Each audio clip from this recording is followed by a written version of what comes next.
Hello বন্ধুরা, দেখুন তুফান মাংস রান্না করছে।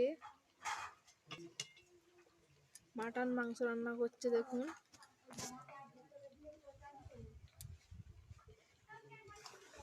এদিকে এদিকে এদিকে এদিকে এদিকে এদিকে দেখুন তুফান মাটন রান্না করছে।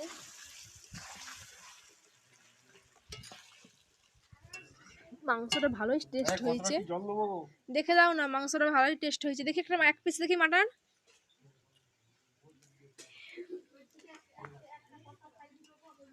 এই যে দেখি কেমন রান্না করেছে, কেমন টেস্টি হয়েছে। কি গরম, খেতে পাচ্ছি না। আরে জলটা দাও না আমাকে। দিচ্ছি দিচ্ছি, জল দিচ্ছি।